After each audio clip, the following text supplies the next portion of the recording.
think that would be entertaining on the show. Oh, the guy that calls in at the end of the segments? Yeah. That Tommy. That Tommy. That's why I said see you podcast, Tommy. But if nobody wants to get in, we'll just go ahead and jump into the next segment. Tell a lie and then another. Come on now. This is where I slap. This is where I slap my hands together and rub them like Mr. Miyagi. I'm ready.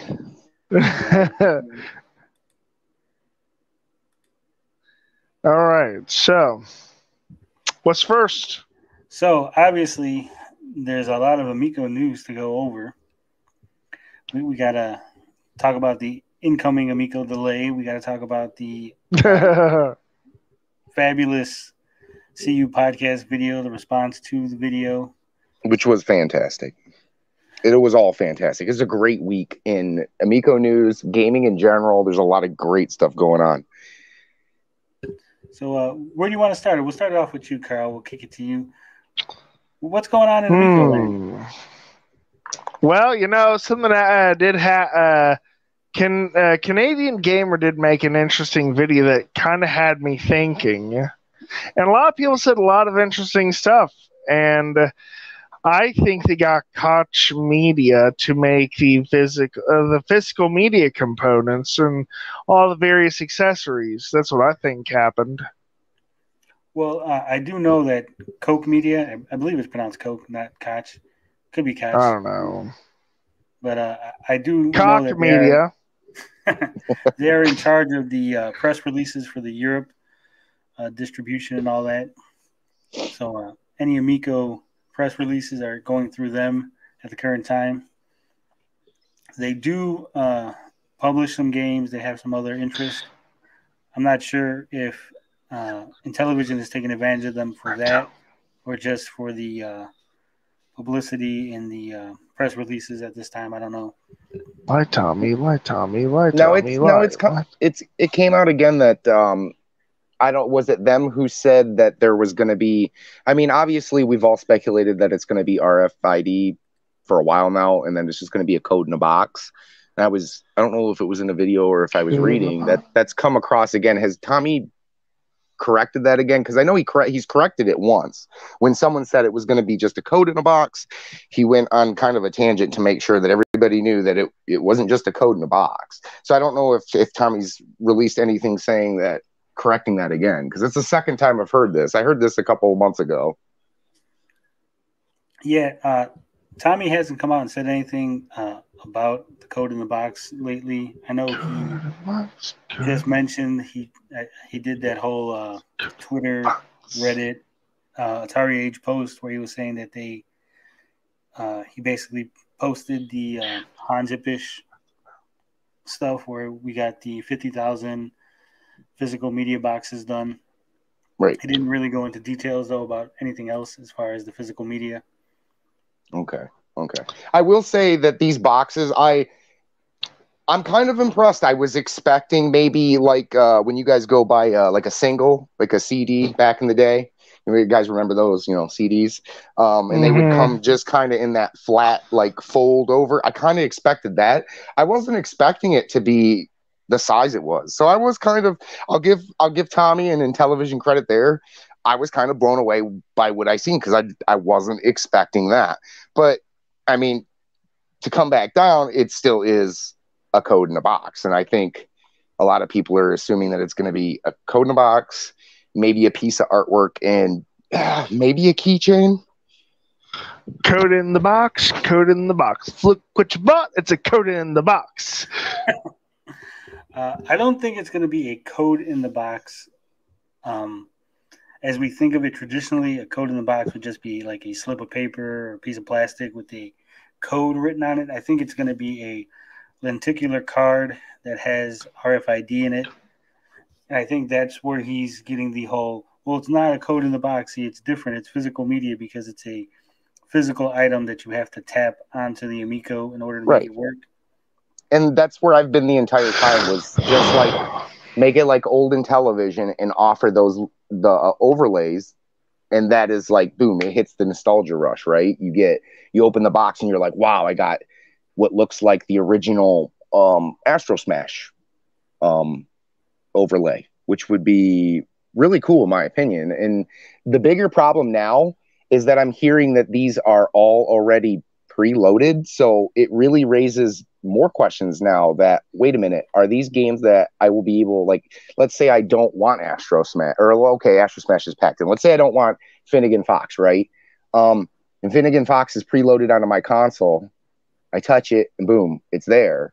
But what if there are, a dozen games or so that you don't want? Are these going to be removable? Are these, are these going to be, if I factory reset my console, are these always going to be, programmed into my console? That's where my issue comes in. Now, granted, these games are not going to take up a lot of space. It still just kind of rubs me the wrong way that they're already there. And then it really begs the question of what's the future of their media. So if I might say something, I don't think they're preloaded. I think you have to download them. At least that's what Nick mentioned. It's basically it. Huh? I keep hearing it go back and forth, so I'm not exactly sure. But that I was a video or something that I watched recently that I heard that. I don't know if it's true, but that's at least what I heard. Yeah, I don't think they're preloaded either. From my understanding, the 6 packing games are preloaded. Yes, those are preloaded, and there's no physical media of the 6 packing games. Right. And then my understanding is you would tap the RFID, it would automatically tell the console that you bought the game, so it would start the download process. Right, to put it in the queue. So I think because they download so fast, it might be like you tap it, and a couple minutes later it's downloaded, so it might seem like it's already on there, but it's not, as far as I know. Right. Because if all the games were on there, then that would be a total disaster when they get hacked and there's no way the network components are fast. Oh, there it is. They say it is, but I don't think that'll be the case at all. I think it'll be like PS3 tech or some networking tech or something. So either way, you have to download these games. You have to download. You need internet. Now, granted, it's not going to be a 5 gig download, but you're still going to need internet. And I agree with when Pat and Ian bring it up that this is not as simple as Tommy's been saying for the last couple of years. This is something that I'm getting a call, guys. You have to give me a second. Okay. Yeah, as you can see on the screen, this is a screenshot from the video. You can see that it is not a solid box. It has this little indent in there on the sides. It's like a 3-fold, almost like a book. It is very thin, so I don't think any kind of toy or any really beefy extras are going to be inside the box. They almost look like about DVD size. Maybe a little smaller, maybe a little thinner. It's hard to tell. Okay, that looks kind of cool. That sounds cool. That would convince me to buy them. Now, from my understanding, this is just going off of things that Tommy has said in the past, other statements from people like Nick Richards and people who have seen it, the physical media. It's my understanding that there's not going to be an instruction booklet inside the games, at least not for the first run of physical media, because that is too expensive to do. So there might be a printout on the inside when you open up your box. On the inside, say left cover might be the instruction booklet. Just print it out. Obviously, these are simple games, so it would just be like press X to jump, press the screen to pause, whatever, move right and left. And there might be a little bio about the game, the story of the game, a little paragraph written on the inside. But it's my belief that there's not going to be any like instruction booklets like them, like the old NES games had. Like I said, it is pretty thin, so I don't think there's going to be any toy in there that it's going to have any kind of weight or any heft. Again, that would be too expensive for them to create a separate toy mold for all the different games, or the 8 different games. So it's probably going to be a lenticular card that has, depending on what game it is, like the old Astro Smash, their card might be the new version. Then you move it and you can see the old version of Astro Smash, and then it's got the RFID chip in it. Something like Brain Duel might just have the 2 characters on it, something like that. What are you thinking, Carl? Well, I mean, it's a possibility, but I'm thinking maybe it's like a little binder with information or something. And you get the overlay. I don't know. That's what I'm thinking, at least. Well, I don't think it's going to be an overlay because, one, the controller screen needs to be touched. You need to physically touch it. So putting something in the way would probably wouldn't be good. It could be anything. I hate giving that answer, but we'll never know until we actually see a reveal. Yeah, and that's another thing. I mean, we're getting closer and closer to the proposed launch. Tommy said months ago that we would know more in the coming months, and we've learned no real new additional information about physical media other than it's not physical media, it's now a physical product. I mean, they have changed the language that they're using to describe the physical games, which I guess is a good thing because, we pretty much guessed from the start that it wasn't going to be an actual physical game. I know that since I do have the Amico shell, I know that there's no slot, there's no any sort of entry point for physical media other than the RFID.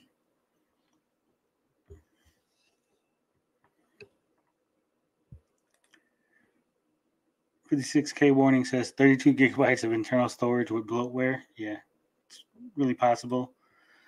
Luke says the only preloaded games will be the 6 pack-ins. That is my understanding.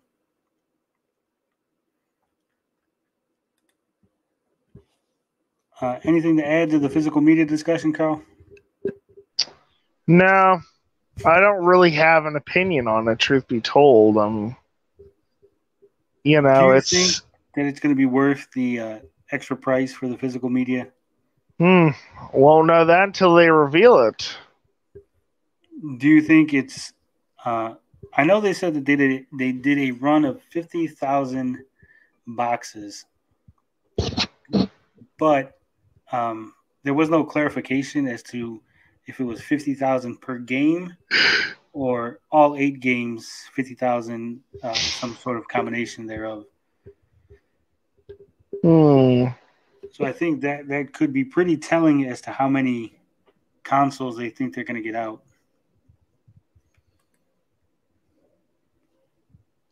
Yeah. I think you're probably right. At least for now. I mean, as mentioned, it would take a reveal or some such. Gary's back. Sorry about that, gentlemen. Oh, I mean, yay! So 50,000 boxes, 8 games. That would be 6,250 boxes per game if divided evenly. So can we expect only 6,200 or so Amicos getting made in this first run? Because obviously you wouldn't make more games than Amicos. That would make no sense. Right. I think the number of games is definitely proportional to the amount of Amicos available. I mean, it depends on how you look at Tommy. I mean, there's a group that believes everything that he says, and there's a group that thinks he's a snake oil salesman. So it looks at how much are they going to make off these games? Is it worth it to kind of just push those out there? Because it's not like stuff like this hasn't happened in the past. I mean, I could see it happening. I don't want to think that that's the route they'd go, because that would be awful to just see these games hanging on shelves and, or at least being offered up with no Amicos. So it seems kind of ass backwards, but... Well, the games are supposed to be collectibles. They're supposed to be for collectors. Right. So But this is I mean, dude. This is why I think they could offer stuff like keychains, and they could sell it as just what it is. Say, hey, look, even if you're not playing the game or getting the game, you're getting like you said, Tony, a nice collectible that and that nostalgia hits these guys. And like I said, it would hit me too because I'm a big Intellivision lover. I love my system, grew up with it, but at the same time, it's like I got so many options these days that it's just hard to allocate my money into something I just don't see being around. So, well, what I'm wondering is because it's RFID, do you think that it's going to be possible to scan the code in the box, the RFID, without opening the boxes? No, because a lot of companies now, I mean, with Amiibos, I was big into Skylanders. Skylanders was passable. Amiibos, you can't do it, which really upset me, and that's why my Shovel Knight's still in the box. My Shovel Knight Trio is still in the box. My Metroid and Samus are still in the box. Thank God for that. The prices have been shooting up, but yeah, I mean that's why all that stuff I kind of want to keep. It's so pretty, but like I think a lot of guys, if you're able to scan these, they will be left sealed in a box. I mean, there are going to be guys who obviously want to open this, and for the most part, that's what I do with most of my new stuff that I get. I open it, even if I'm not going to play it right away. I want to dive into all the goodies. But I guess only time will tell, I hope that they do stuff like that, because I could always say, like, if you don't do that, you run the risk of somebody buying that product, scanning that card, and possibly say, hey, maybe I just wanted the game. I can buy 10 of these games, scan them all, take them back to the store. So I don't see them not putting like a foil in there or whatever to keep that from being scanned. But I guess we'll see. To Gary's point, are the games going to be returnable? Because I could see somebody buying them. I know that everyone says, oh, they're only $10 games, they're only $20. Who cares? No one's going to steal them. But people steal shit all the time. I used to work retail. People steal everything. Oh, everything. And I've worked retail too. And it's if they can get away with it, they will. You buy $10, $20 games, that's $200 worth of, that's $200 in tax. So you get your 10 games, you take them back, and now you got $200 to blow on something else if that's what they wanted to do. So I definitely see something being put in these boxes to keep people from just popping that the cardboard box or whatever, sealed up in the shrink wrap on your system. So at least that's my thought. Here's where I was going with that. Let's say that they they have it wrapped up so you can't scan it in the box. I can still open the box, take it home, open the box, tap it on my Amico, put it on my game, put the card back inside the box, close the box, take it to GameStop, say, hey, I changed my mind. I don't want this. I didn't like the game. Are they going to be able to? Are they going to have to check everything and be like, well, this is tied to your system, sir? Well, my understanding is like if you go and buy a Nintendo eShop card, that's not non-refundable, right? Right. So if they go along that route, I think that's where they say, hey, all sales are final. You can't return this. We don't know exactly, they have no way to test it. So I think that's the route they'll go with it. Yeah, like Luke says, how would GameStop know if it was removed from your console and back of the card? Even not just GameStop, but let's say I put them online. Hey, I'll sell them for $5, and I'm selling all my Amico games, $5 each. You get them, and how do you know? Hey, these are tied to Tony's console. Well, fuck you. Right. How do you? I'll be like, no, it's not. You're a liar. Right. So I think there's going to be some issues with this, just because the way it works and the way that he wanted physical media, but it's not really physical media. Now people are going to find weird ways to take advantage of it. Now, this is being done by Topps, right? The cards themselves? They had a partnership, quote unquote, with Topps, but I believe that was just for gift cards. Okay. Not for the physical media. I mean, it could be also for the RFID cards. Topps I would make some. Yeah, and I would assume that they would, if they're going to do gift cards, that they would go the same route. And at least, like, the way I look at it is like, how could you not at least protect your product in the box, and then if that's going to be the case, you have to have a backup plan so that scammers and you know, people who are trying to get over on you don't get over on you. Yeah, but like I said, we don't know for sure. Tommy releases information in very weird ways, just little tidbits here and there. He doesn't go into a big clarification. He doesn't answer questions or follow-ups. It's just, this is what I'm telling you. If you don't like it, just fucking go fuck yourself.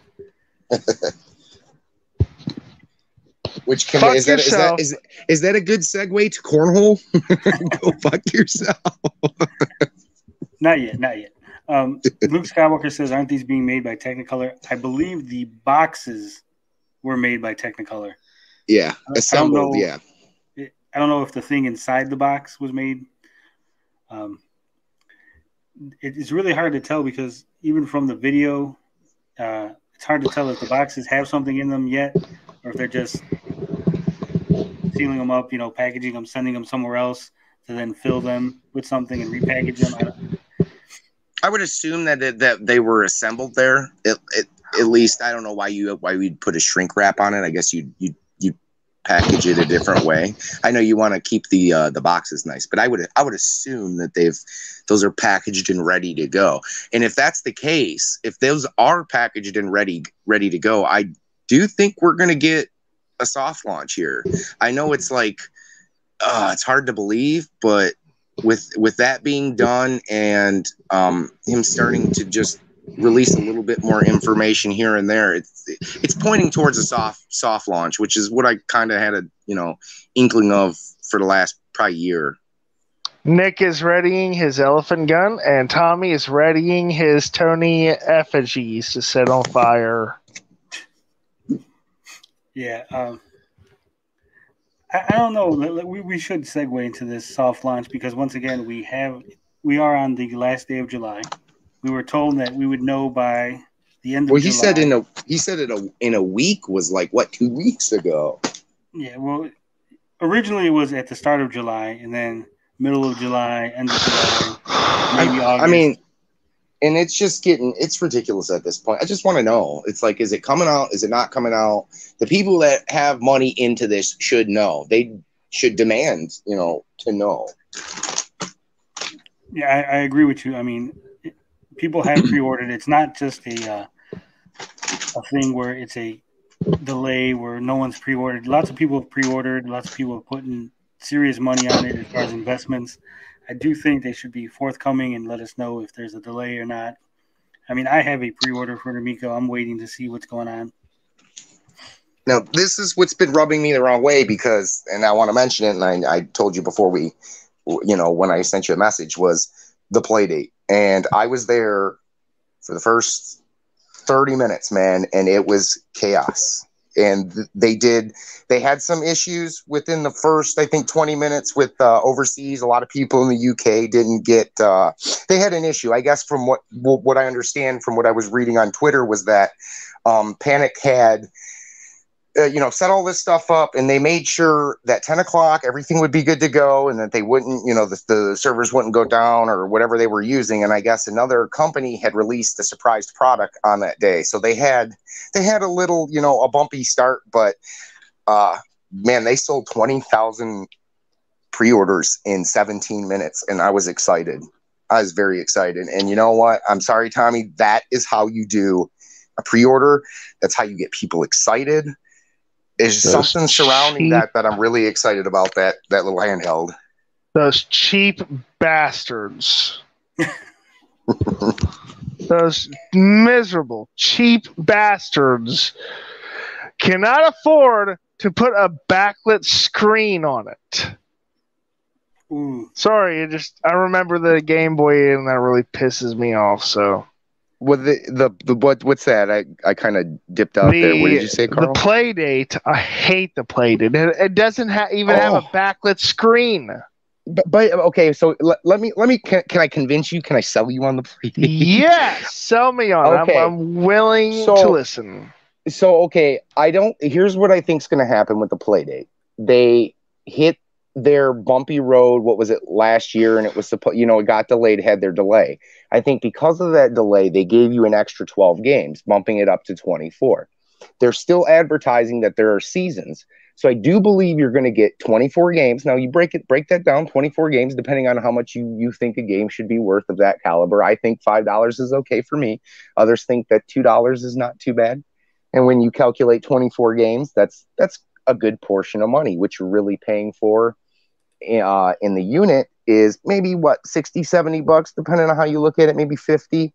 Now you're not, like they said, you're not going to like all those games, but you're going to have a lot of fun. And I think you got Teenage Engineering behind this. You got a crank on the side of the bad boy. The thing just reminds me of when I was a kid and I did flip notes in school. And it does have that hipster artistic feel to it. I will agree on that. But it is something that reminds me of, it's like a Game Boy mixed in with like a Game & Watch. And really, if you listen to anything that they've been putting out, that's kind of what they were going for at the beginning of this. I mean, my problem is I have horrible memories of trying to find that perfect bright spot at night when I'm playing Tetris on my Game Boy. So it's the screen, though. If this thing had a backlit, purely the screen. Okay, I would be a buyer in a minute if it had a backlit screen. So the super reflective display is a lot. It's hard to imagine because a lot of people who are imagining the Game Boy are trying to think about, well, even myself, I just modded a Game Boy Advance. I put in one of those funny playing screens, and it's definitely, in this day and age, you need something that has that brightness, because it's just that crisp color comes through, the vibrant, lucid color comes through. But you're talking about black and white. Now, this memory display, the reflective display, is going to be a lot nicer than you would think. I know a lot of people are thinking Game Boy Pocket, Game Boy, and it is. It's very much a hassle to play those old systems. In fact, I can't do it. That's why I don't have any in my collection, because they're just kind of obsolete at this point. But I do believe, from what I've been hearing, and at least if you look at a lot of product images, if you look at these images that they're putting out, the screen looks absolutely gorgeous. I mean, granted, you need decent lighting, but it's very sharp and it looks very good. Now, granted, you're only running white and black, and I mean, do you really need a backlight for that? I mean, here's the thing. For me, I keep my room in darkness. Darkness, yeah. So it's gonna be a tough play for sure. You're definitely gonna have to have a lamp, or maybe a little bit of candlelight. I have a lamp. I have an emergency. I have kind of like a lamp, but I don't like it's, especially in the summer. I don't like to generate too much heat in my room, and that's one of the things that really bothers me, I just have these memories of that awful screen. Would you be willing to sacrifice that screen to get some cutting edge? And I know that's hard. It sounds like a lot of people don't believe that it's going to have cutting edge stuff, but I think it's going to have some apps that people really want to, whether they be 30 minutes long or an hour long. I think there's going to be a lot of people who are interested in that crank. And they're going to say, hey, look, this reminds me of when I doodled on a sketch pad. And there's just something about this that has that Nintendo quality that feels like not too innovative, but different. Not if it's the same kind of people who like Dark Souls games. Oh, well, Panic's in Portland. So these are not your typical... I mean, these are, I don't want to say hipster, but I think they kind of got that. That's, kind of what they're known for, is edgy kind of stuff. So I'm excited. I think if the screen is not terrible and I can do away with it in somewhat dim lighting while I'm laying down or sitting around, I think I can manage and it won't be too bad.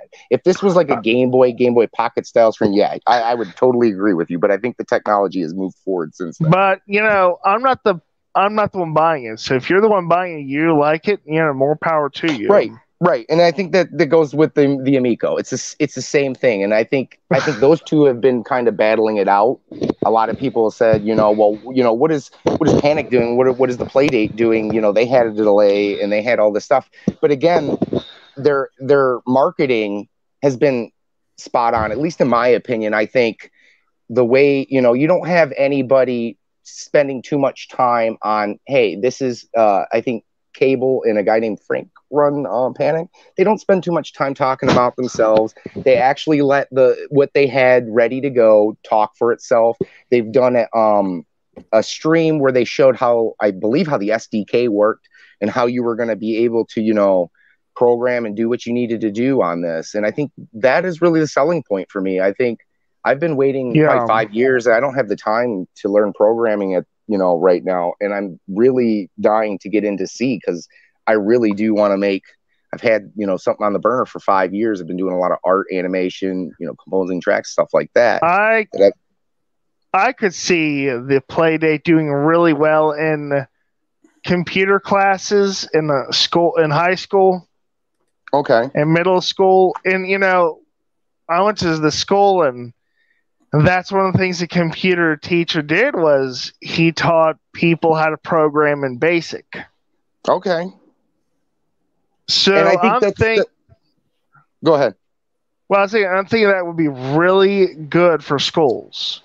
I mean, this could really push the industry forward in a unique way. I mean, if they make a storefront, if they made this just to sell the unit, and they're letting, I mean, granted, there's going to be a huge homebrew market. They did say that, like I said, there was 20,000 units or pre-orders sold in 17 minutes.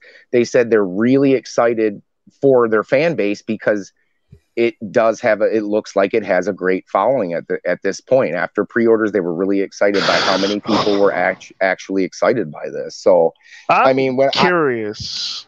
Go ahead. I was just gonna say, versus the Amico. I wanted to be on Amico's side. I wanted to be on Tommy's side, but especially we'll get into cornhole in a bit. I have no faith left in it. It's at this point, it's dead, and I'm not excited. What I'm thinking people will end up doing with the Playdate, I think they'll do sell them with the screen replaced.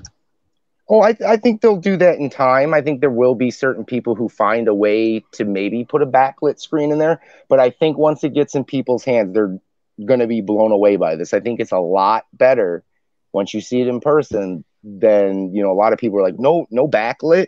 I actually had to do the research when I first found out about it. I said, there's no backlit. It looks like there's a backlit, at least to me, when I see that screen. Granted, it's being, like I said, it's being played in light and it's a super reflective screen, but and I guess is that what they put in Kindles? I'm not sure. I guess that's what I'm hearing. I don't have a Kindle, so Kindle actually has a backlit screen. Okay. But I tell you, the refresh rate is so awful. It cannot do well with games. That's one of the things they say about this screen has a really nice refresh rate. So, and that's why it manages. There's none of that ghosting and no screen tearing, none of that stuff. At least from what I've seen in the demos, and at least from what they're saying. So, on that front, it looks really good. Yeah, I'm excited. I don't know who else is excited. And I'll review it. I'll put it out there. Excited. I'm really want to be excited. There's nothing wrong with that. I'm kind of staying out of this discussion because I haven't really, I didn't pre-order Playdate. It's not for me. I do know that His Playdate is going to kick your Amico's ass. Yeah, no one from Playdate has called me a gaming racist or has threatened me in any way. So. And then what's, like I said, it's pretty bold because these guys are in Portland, Oregon. So take that with a grain of salt. You're forgetting about Portland's history in slave trading. I think it's pretty much equal. Look at that. They got a birding game on Playdate. Oh yeah, Casual Birder. Yes, Casual Birder. And we don't know now if you really dive in, and I've dived into a lot of these games. The executive golf looks really good. I'm not sure if they showed Hyper Meteor or if they showed I think it's called Star Sled. on when they updated for the pre-orders, I think they had a still image of Are either these the a s- Meteor game. Are these the games? That looks Yeah. really good. Yeah. If you, I mean, how much research have you? I've dug deep into this, and from everything that I've watched and read and looked at, and just from the, I know everybody's going to say, well, you know, they got passion, and they have a lot of passion, and so does Tommy to an extent, but also they haven't put their foots in their mouths. You know, they haven't said anything stupid and blamed it on their heritage. I mean, the list goes on, but they've made the right decisions. In fact, some of the videos that they've made that, you know, throwing stop motion animation to give their little Playdate character, you know. I mean, granted, Amico has the splat, or the, not the splash screen, but the Amico title screen or whatever. I do like that. That's one thing I do like about Amico. But Panic gave the Playdate life. They just brought it to life in a way that Amico it hasn't done it for me for Amico. And I wanted Amico to be more towards the retro side. And I know they're not aiming towards guys like me. At least I don't know. I think a lot of the sales are going to go towards the older crowd, guys that are maybe in their 40s, mid 40s, 50s, the guys who grew up with that. That's where I think the biggest bulk of their Intellivision sales are going to come from. I really don't see them capturing the cell phone market, but I think, man, they had marketing like Panic did in the Playdate, I think they would be at a different, you know, point, even with everything that's been coming out about Intellivision. I think if Tommy chose what to show and what not to show, and would have actually not shown the cornhole and would have pumped up the boxes more in the physical media, I think we would be excited. But they kind of take a step forward and 3 steps back. You go and show that stuff, but then you go and show cornhole, and that, you know, that with John Alvarado, it would just rubbed me the wrong way, and I lost all faith after that video. I'll tell you the problem with cornhole. It does not come with a free 6-pack of beer. To answer Carl's question, you do need a light to play the Playdate. Ars Technica and yes, another site have reviewed it. That's another thing that Jeff and Giant Bomb, Jeff Gershman and Giant Bomb. Yeah, Giant. That's the other side I was thinking of. So, unlike the Amico, which has gone out to nobody, right? Nobody. No one's done a demo. No one's been given a unit to play around with and check out and review. I don't even think they've gone out to. I mean, do developers really have a console? Did we confirm that developers even? Because the Playdate's been out in developers' hands for over a year, I believe. How much is the Playdate anyway? $179, and I didn't get charged tax. I don't understand why I didn't get charged tax. I was $179, and shipping, at least here in Michigan, and they're in Portland, Oregon. I don't know exactly if it's coming off the port and coming straight to you, how that's going to go, but it was $15, which was kind of expensive, but I guess they're handling a lot of their shipping stuff kind of personally, so that's why it was kind of pricier, but I didn't mind. And then they offer a deal where you can get the case that goes on, the purple magnetic case that usually costs, I think, $29. And if you were to buy it bundled, that is around $200-ish. And then that's, you know, before shipping. So then you got to add, you know, maybe another $10, $15, $20 for your shipping. So you're at around probably $220 with the case. If I knew they were going to do RPGs, I would probably consider it. Oh, there's a few RPGs, and there's actually, if like I said, if you dig, they have like an old school dungeon crawler, kind of like NES style, like that old school, if you like that. So, I mean, if you dig into these games, there are a lot of unique looking little titles that might not be, they're not, you know, it's not like having a Switch or, you know, I mean, something high quality, but it really hits that Game Boy itch. My light is so close. I'm touching it right now. That's where I usually keep that's how close my lamp always is. It's a 3 light lamp, so I think if you've got some decent lighting in your room, I think you're going to be okay. I don't think it's going to be the best experience. Now, if you're out and about and you're outside, and like a lot of people say, you're on a bus or you're going on the train, or you're taking a stroll, and maybe you got 5 minutes in between, you're taking a break. Boom, you pull it out of your pocket, and that sunlight is really going to give you what you need. And because this is so sharp, and because it's that nice reflective screen, that you're going to need to learn. They need to learn from the master himself. They need to be rude to people, kind of like that Italian dictator from World War II.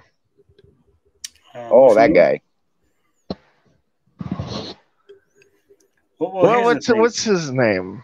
Damn. Mussolini. That's right. Mussolini Tallarico. There we go. Well, here's the thing. Playdate and Amico are on two different ends of the spectrum. They're definitely not going after the same crowd. And I think there is no comparison as far as the experiences that they're bringing to the table. But I think where you can compare them is they're both small companies looking to carve a market, carve their niche. Yep. And we got one that is basically in your face, very loud, very rude, and aggressive.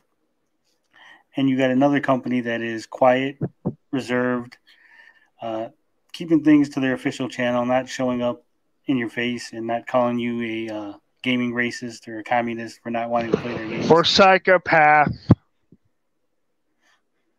I mean, yeah, it's definitely a nicer approach, and I'll tell you what, they could have the Tommy T approach, and I'd probably, like I said, like in my videos, Tommy could have been the worst person ever. He could call people every name in the book. As long as his product speaks for itself, at the end of the day, it doesn't matter. Especially since they claim that they're going after the guys who are watching this show, they're not going after.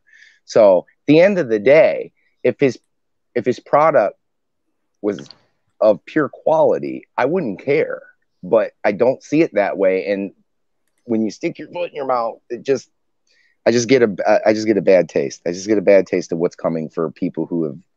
What are you doing with Tommy Tallarico's foot in your mouth? Well, I got on the screen in case anyone can't read it. Maybe it's too small. You guys can't see it on the screen. But this was a comment from Tommy Tallarico when he was asked about the Playdate. Now read it just in case you guys can't see it. Yes, please. It says, as you mentioned, we are building something very different and for a very different audience. And not to put down Playdate in any way, shape, or form, because I absolutely love the product and the people making it. But a lot more people know about Amico than Playdate right now. Ooh. A lot more people are following us, creating content about us, good or bad, etc. Neither of us have spent, I'm guessing, any advertising dollars for our products. Yet, a lot more people are excited and creating daily content about us. I think that just goes to show that the engaging I do and the methodology has been a lot more successful in terms of getting the word out and getting people excited and supporting the product before ever spending a single dime on advertising. And in the image, you can see that Playdate on Twitter, they have 62.4 thousand followers, whereas Intellivision Entertainment has 5,500, almost 5,600 followers. Remember, Playdate, that's the quiet, reserved crowd. Right. Playdate has 2,518 gamers in their subreddit. Amico has 1,200 in their subreddit. Can I translate? Go ahead. My name is Tommy Tallarico. You know, my voice is so amazing that just listening to it makes me arouse myself. And the only regret in life that I have is not listening to myself perform live.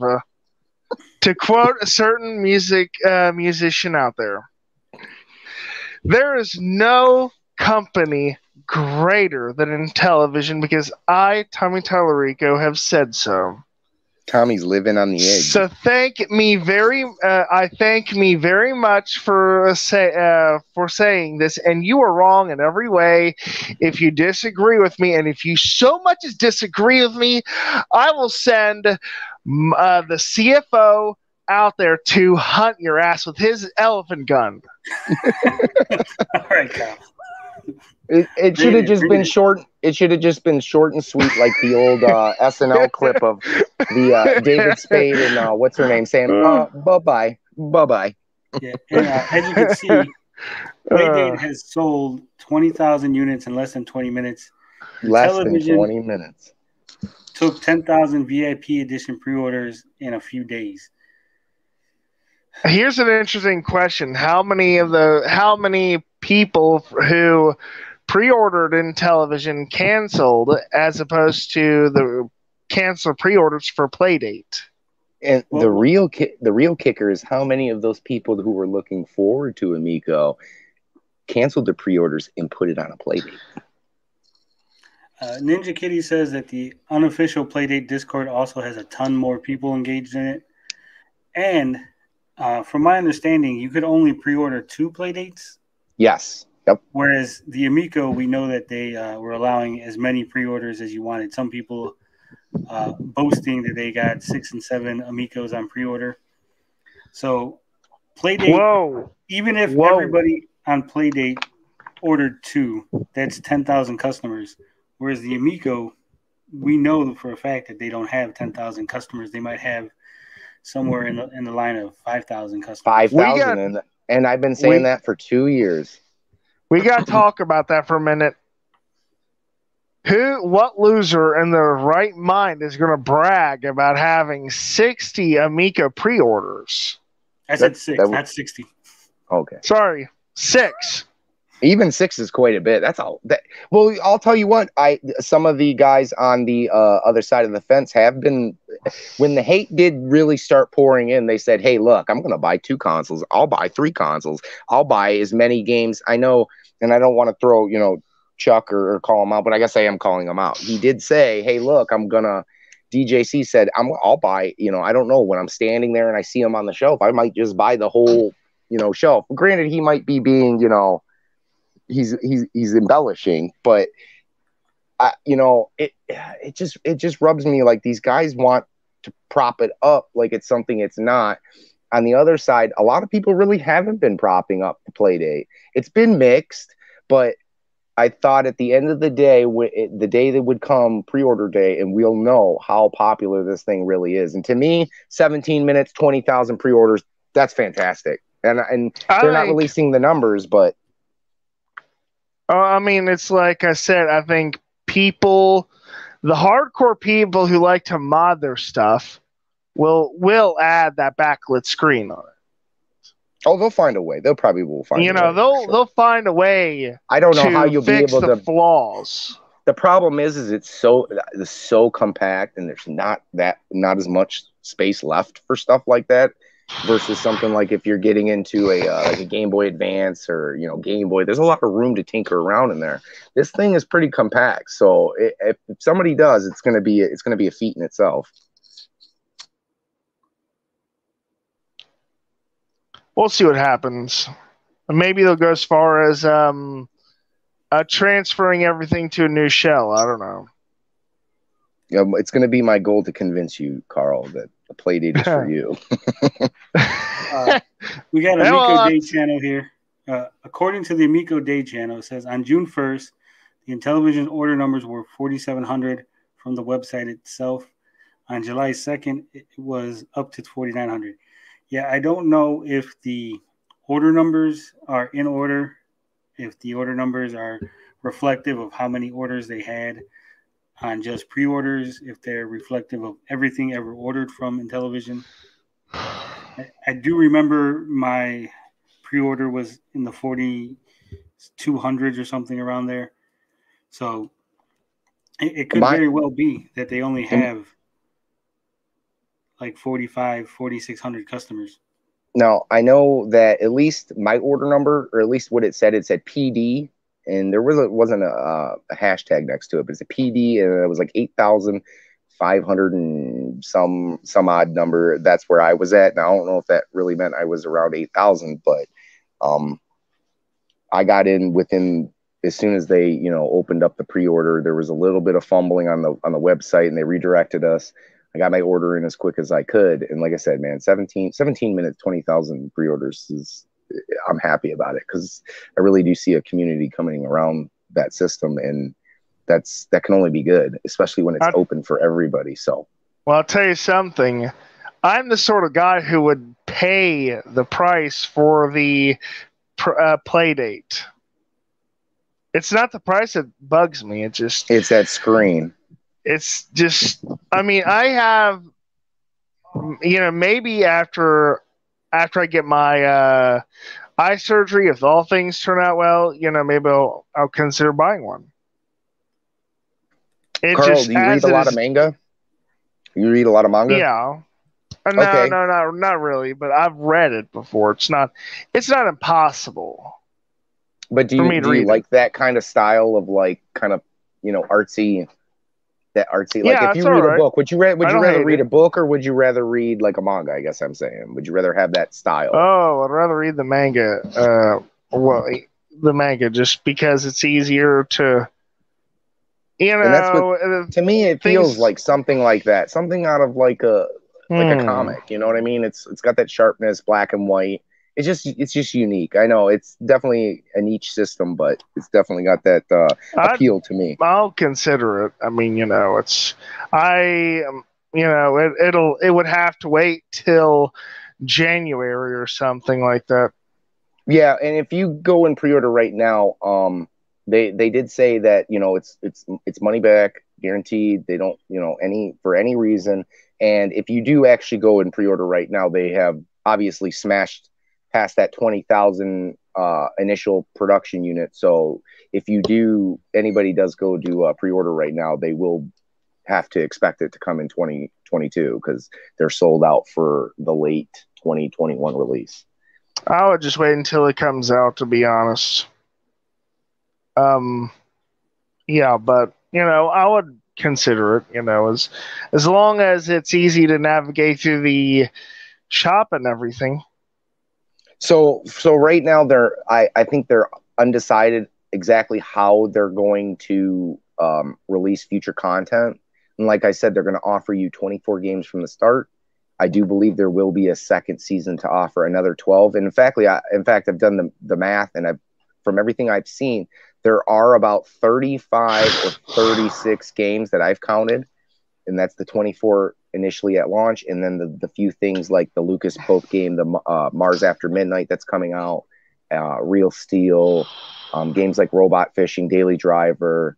These are games that aren't listed on their website, but that have been shown in multiple videos. So I do expect at least another season, and that's going to be the real question: is what are they going to charge for another season, another 12 games, which is you know, one game a week after the initial 2 games a week once they get past that 24. But they do seem very excited to, you know, have this SDK release and have other people at least side load your you know, content that you might get from somebody else. Yeah, that's an interesting question. Yeah, I'm not too familiar with all the way that Playdate is working as far as future content and all that good stuff. Like I said, it's not for me. That's okay. Nothing wrong with that. He wants the Mussolini system. No, you will like it. I'm going to have Panic sending me emails telling me how I got to like it. You see that guy over there with the elephant gun? He will Dick Cheney your ass if you don't agree with everything he says. Oh, that reminds me of the Family Guy episode for the 5% bit. The 5% of my boot up your ass. Okay, I do got my order here. Let me make sure I got the right tab open. Nope, the kill order. This is the future Amico No Access shirt that we are going to be offering at some point on the channel. As you can see, we already got one out in the wild. that is not the screen I was looking for.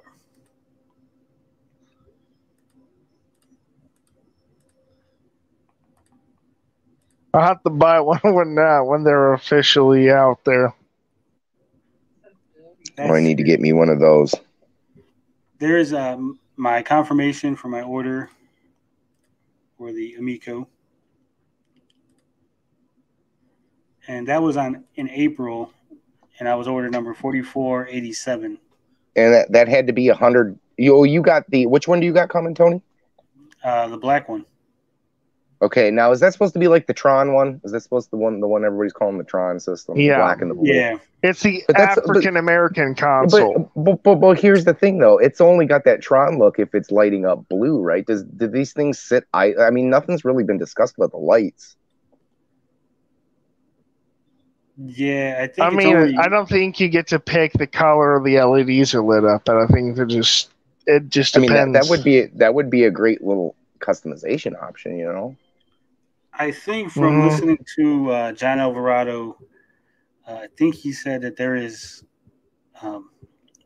sort of customization. I guess there's packages already in there, you know, like you could pick, you know, how PlayStation has themes already on the system that you can pick from. I think there's certain lighting settings that you can pick from. So that way when it sits there, it'll be lit a certain color. But I could be mistaken.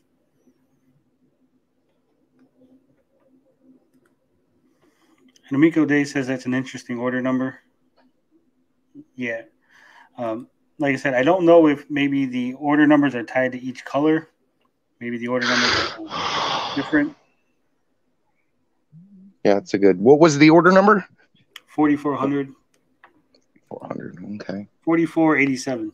I always put my money that they were at least going to sell around 5,000 units. I thought that was a pretty generous assumption. Thank you. Assumption that you know, given the amount of retro gamers and guys who were interested in that, I think that's a pretty good assessment. But I don't know. I don't know if they can clear 10,000. I'm super excited about the Playdate. I mean, that wowed me, and I haven't seen that from Amico yet. So, well, see, Amico Day Channel says his order number was 4733, and that was on June 1st. So they could very well be in order as to the amount of Amicos sold. So, and you know, if I don't know, man, if they can't, they got to at least hit, what is it, 30,000 units? Is that like at least the bottom line is like 30,000 units? I would think, like I said, from Tommy's original discussions, it was 180,000 that they had to make in order to break even. Oh, wow. Nick Richards says that number, like in our talk, obviously, you know, with all the cost increase and everything, that number's gone up. He didn't give a hard number as to how far it went up. But I would think at the very least, it probably went up to 250,000. I just don't see them hitting 100,000, and that's an insane number. That's crazy. Considering, I mean, we'll have to see. And then, like we said, they only produced 50,000 boxes for their physical media, physical product. There was no breakdown as far as how the boxes were divided, if it was 50,000 per title or 50,000 total. Okay. Yeah, because that would make a big difference. You know, that's and then on top of that, Tommy hasn't released any pre-orders. When he was talking on, I forget the name of the channel he was on, but he was talking about the pre-orders and the soft launch possibility. He started off with 30,000 pre-orders. Then he said somewhere like 20,000 to 30,000 pre-orders. So I don't think they have that many as far as maybe direct pre-orders. We don't know, you know, what GameStop or the other websites might have, whether it's more or less. There was that issue with the UK Amazon site where all the pre-orders were canceled. We don't know if everyone re-upped their pre-order after they reopened it or what really went on with that, why they canceled the pre-orders.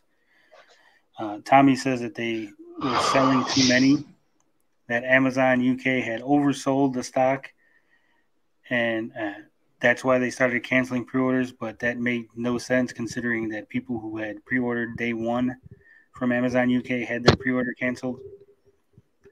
And I don't, in a couple days, or well, not, I wouldn't say in a couple days, within the coming weeks, I mean, do you really see people, them getting more pre-orders than them losing pre-orders at this point? Oh, no. At this point, if people haven't pre-ordered, I don't think they will. Yeah, I think it's in the books I don't at see this that. point. Yeah, it's, if people had... Go ahead, Carl. Well, I'm saying people had all the chance in the world to order, and they're not going to just suddenly decide to start pre-ordering. It's like... Yeah, and I we've think had the chance. They really have to hit off this mothers or the cell phone market or whatever, because if you're a gamer and it's either for you or it's not, and at this point. I mean, it's been long enough. We've been talking about it for quite a while now. So you either know or you don't. If they really want to sell this to mommy bloggers, I'll tell you what they need to do. For every Amico, you said that a mommy blogger, a mommy buys, she gets a free bottle of wine.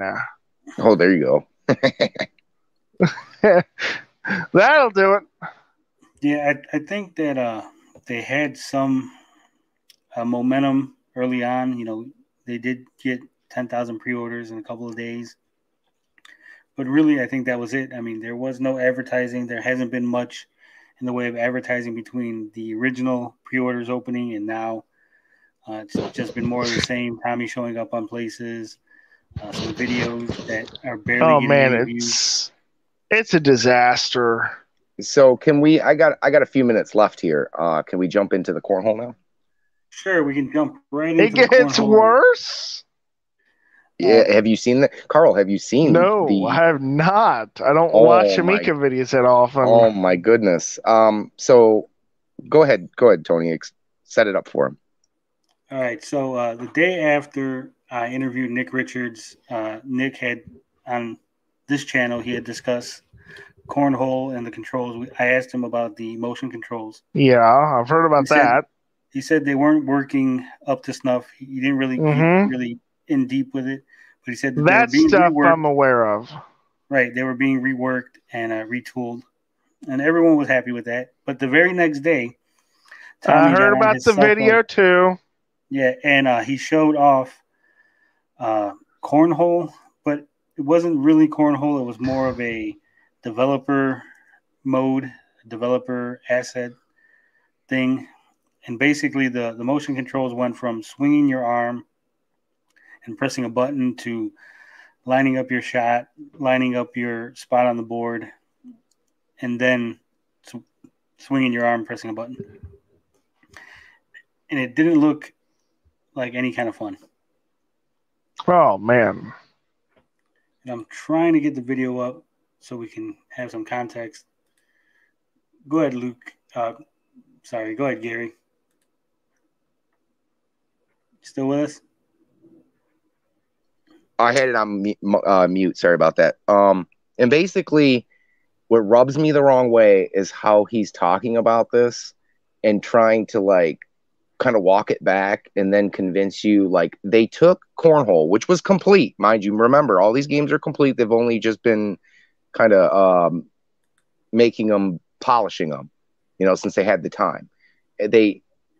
What they took was they found that cornhole was not fun to play. And these are Tommy's words. This wasn't fun to play. So they went back and redesigned the wheel, I guess.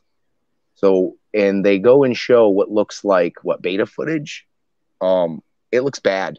It looks really bad. It doesn't look anything like what we've been shown for 2 years.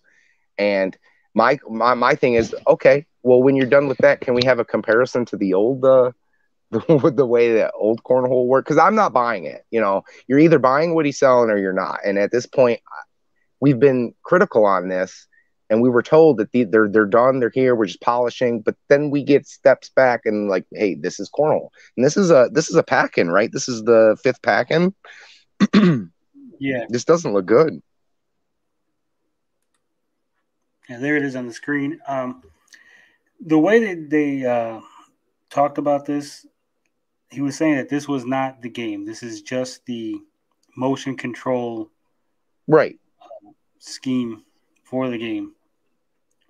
But yeah, it went from a simple press a button, swing your arm, let go of a button, to line up a shot, line up your arc, press the button, swing your arm, let go of the button.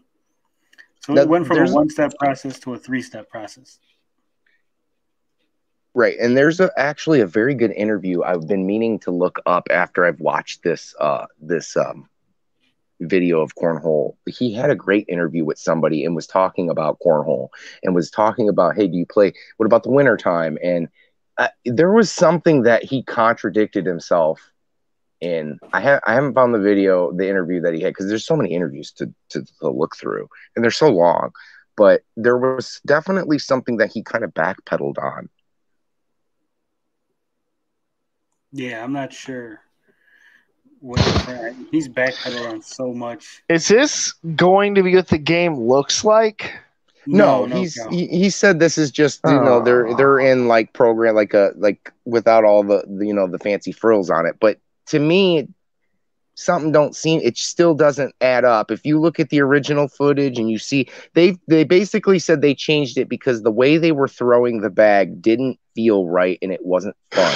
So they went back and had to, like I said, reinvent what they had done before so that it felt more fun. But if this was something that didn't feel fun, wouldn't you have known that last year? I mean, that footage has been shown for how long now? I mean, how long did it take you to realize that this wasn't, was it not fun? What I'm getting at, was it not fun, or was it not finished? To get your point, they've been showing off cornhole for quite a while. They've been saying that the cornhole works, the motion controls work. He's been pointing out the video saying, hey, look, we showed off the cornhole motion controls, in the footage of Hans's children and their friends playing the game. In fact, we were attacked during E3 that they did show footage, and now it's not that footage, so it's kind of ironic. Right. So let's just suppose that the footage from E3 was real, right? That was actually cornhole being played. Like Gary says, why did they show that footage if they were reworking the motion controls, if they were reworking everything? So apparently that footage was at least outdated even at E3. I mean, the thing that bothers me the most is that they waited and waited and waited until the last second before doing E3. And we've talked about this before. Well, that's what they claim. We got to take them at their, we have to take them at their word, but I have a hard time doing that when it's just one thing after another thing after another thing. And then you got a CEO who's insulting people who don't agree with it. That's where the problem is. What I mean to say is that most people, I would imagine most game developers already have their E3 presentations all set. Yeah, I agree. And they might even have backup of backups for their, in case maybe they do need an approval process. They have like 2 or 3 that they can show them. Well, here's my issue with you had the footage that they showed. It's the footage they've been showing. And like Gary said, you would know right away whether or not this was a fun game to play or not. Tommy has been on Atari Age, other places, saying how great it is to play cornhole, how awesome it feels, and I can't wait till people see the motion controls, yada, yada, yada. Yep. So at what point did they decide, wait, this isn't fun to play, this is shit, we need to redesign it? Because obviously there was an issue, and like Gary said, if this thing released a year ago, would that mean we would have been playing cornhole with the shitty control scheme as opposed to the new, good, fun control scheme? Right.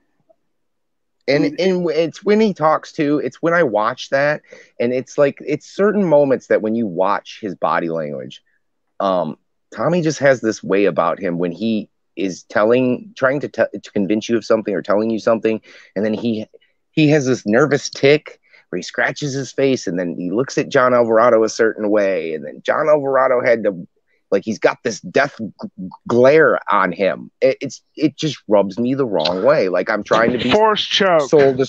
I'm being sold a story, and I just don't buy it. Yeah, I think a lot of times either Tommy doesn't know what he's talking about and he's adamant to talk anyway, or he's really trying to be very careful in his wording so he can later on say, well, I didn't lie because I didn't actually say X and Y. I said Z, or I implied it. So I think now, but that's why you kind of keep quiet and you don't say nothing. This is why Tommy needs to be out of the spotlight. This is why you don't say nothing. I know there's a certain president that Tony likes, and I like the guy too. But this sounds like, I swear, he reminds me of Mussolini Tallarico. Well, see, the difference is I can call out the CEO of Intellivision with proof of what he said and other things, whereas a certain president or a certain anything, there's really not a paper trail. We're always looking for the. Oh, I mean, I like the guy too. I voted for him twice, so it's. I'm not disagreeing with you. I'm just saying the way they act is kind of the same. It's. They've had one has had a reputation of attacking journalists, accusing the news of being fake. Well, the other guy does it too. That's all I'm saying. Some similarities between the two. There's a few, but we don't want to be political here. We no. I'm just noting how similar they are. That's all. Like I said, I think like Gary's saying, if Tommy doesn't know, he should just say, I don't know. I'll look into it. I'll have someone check on that and get back to you. He just can't do that. He has to have the answer. He has to be the one telling you. And he does that thing like that video the day after you interviewed Nick, where he shoves that camera in everybody else's face. Yeah. If it were me, I would yank that camera out of his hand and say, "What the hell is wrong with you?" And I know go ahead. I was gonna say, we've all looked at the footage and we said, hey, this is, people look uncomfortable. They don't look like they want to be on camera. John Alvarado looked uncomfortable. He's then gone on to Atari Age and refuted that, saying that, no, everyone knew it was coming. It was decided at a meeting. I believe John Alvarado even said that they had a meeting beforehand, that they knew that he was going to go around filming them. And once again, it feels like damage control. Like, he put the video out. People were commenting how uncomfortable everyone looked. So he had to come out and damage control. Say, no, guys, you are all wrong. These people love being on the camera. And even though I said people's names wrong and I didn't know what kind of questions to ask and everyone looked confused. It just seems awkward, right? What really happened was he was thinking, Ninja Kitty hasn't made a new video yet. By golly, I've got to help the man out. You got to give him some content. Yeah, like Ninja Kitty said on the John Alvarado interview on Amico After Dark, he actually called out Ninja Kitty because Ninja Kitty was the one, I believe, who made the video saying that John Alvarado looked uncomfortable. John said, no, he wasn't. He was completely fine. To be fair, John kind of looks like that every time he shows up on camera. I mean, he did from the very first time that Tommy was like, "Hey, this is John Alvarado. This is our guy." He looked to be. I don't think he's not a talker. He's a quiet guy. He's quiet and reserved.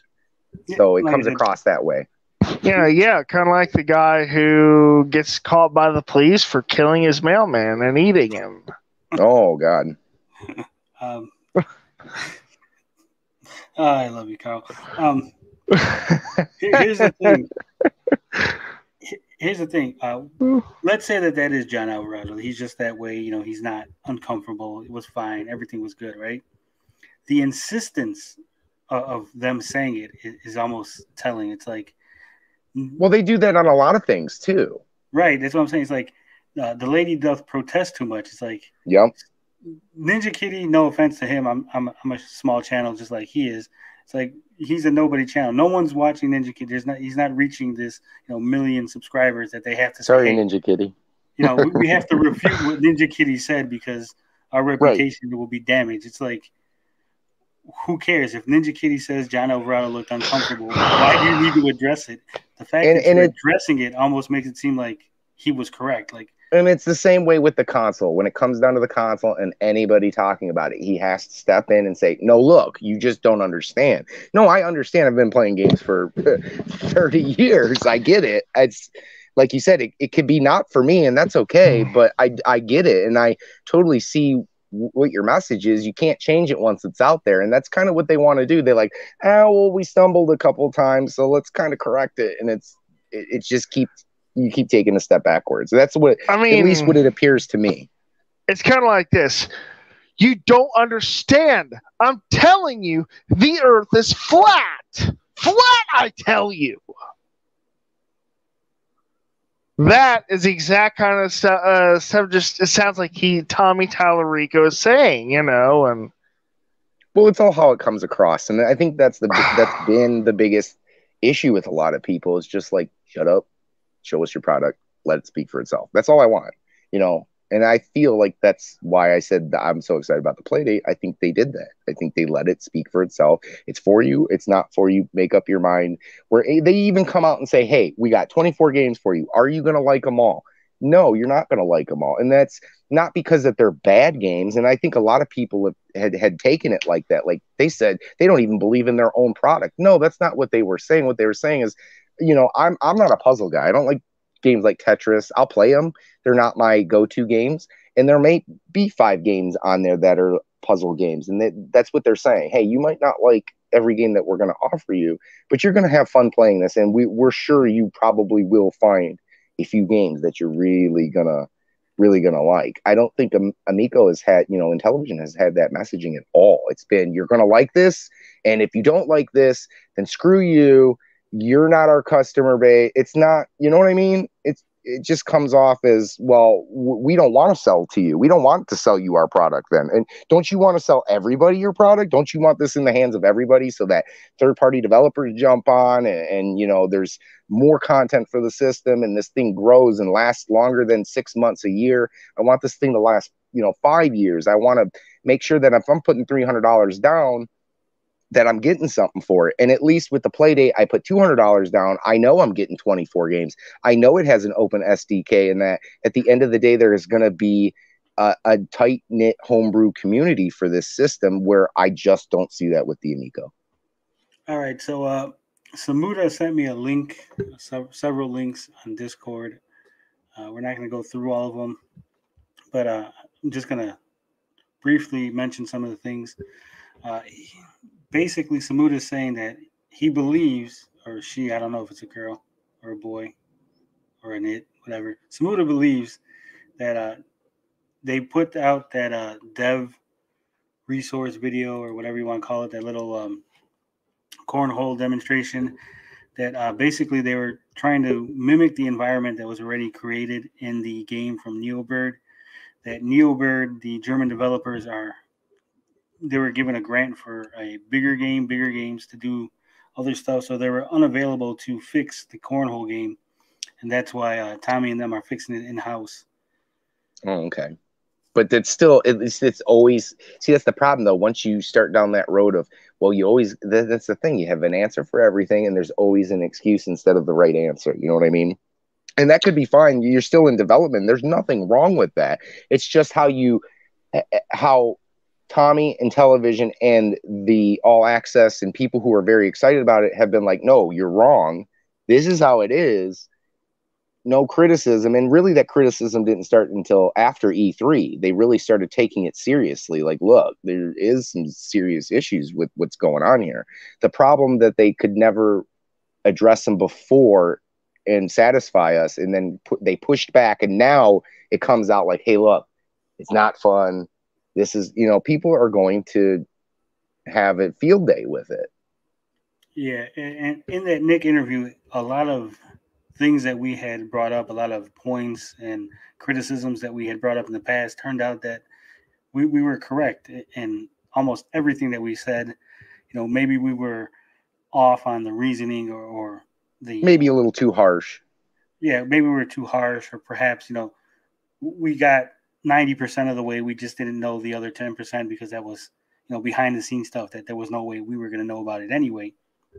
But a lot of the things that we said were correct. And instead of at the time Tommy saying, you know what, yeah, it is true. The game is not coming along. This is not happening. This is we did have to push this back. He was just everything's roses. It's all great. You guys are idiots. You don't know what you're talking about. We're gonna fucking sell out. And I think that's really hurt them a lot. It hurt their credibility. It's hurt their definitely momentum. The feud with Pat and Ian has not been good. And it's like, I think now if you watch Pat, he has a good reason to kind of go after him now, whereas before you can kind of tell that Ian doesn't really ever want to talk about it. He's just over it at this point. But Pat's just kind of, look, you want to play tough guy and act like I'm the asshole here, and now I'm going to drill it home that every time you mess up, I'm going to make sure we do a response to it.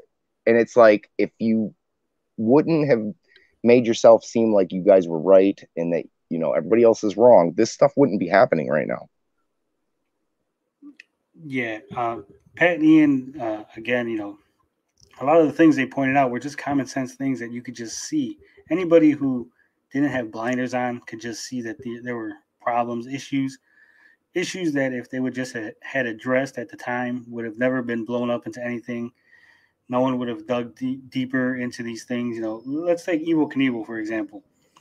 When it was first noticed that it was a mobile port of a game, instead of Tommy saying, yes, this was a mobile port, we used the footage from the mobile trailer because we didn't have any new footage to use.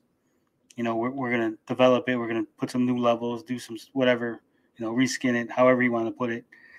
And that's what we're doing going forward. No one would have had a problem with it, I don't think. I think most people would have said, okay, you explained what's going on. But instead he was like, no, there's no mobile games. You're wrong. This is not a mobile port. And then we were like, dude, here's the fucking mobile game. Look. Well, it's different. It's like, well, here's the exact trailer that you used from your video. Well, you don't understand. And then he made this big story about he basically said that the developers of the Evel Knievel mobile game really believed in it. They really liked it, but it got buried in the mobile store, and they never got to finish the game and make the game that they really wanted to make, and that they had reached out to Tommy because they're good friends. The developers and Tommy were good friends behind the scenes, and that they had reached out and to develop the game for the Amico, and that they had brought it over, and that was the only mobile game that they were, doing because it was Evel Knievel is something he likes, and like I said, he was friends with the developers and yada yada yada. That's the story they told Atari Creep, and that's the story that he came out and made a video and told everybody, and that was the gospel. And turns out, that's not really what happened, because it was an old mobile game that obviously Tommy likes. Evel Knievel, he picked up the Barnstorm games. As far as I can tell, they never mentioned anything about being old friends with Tommy when I talked to them, because I did talk to the head developer on Twitter DMs. He didn't make any mentions of being friends with Tommy or having connections, or that they were adding anything different as far as versions of the game. Just the only thing he mentioned was that there was going to be a multiplayer mode, but he wouldn't go into details on it. Right, and we know how loosely they throw around the word friend. So I mean, it seems to be a common. Yeah, even Nick Richard had mentioned that Tommy calls everyone his good friend. So I mean, there you go, and that's basically cornhole in a nutshell. I think it's just more of the same that we've been used to over the last. It's time for me to eat, so I'll talk to y'all later. Right, have a nice night, y'all. I think we're gonna have to wrap it up. See you later, Carl, because I got a few minutes left too. So, all right, so I guess we'll wrap it up. This has been going pretty long. will be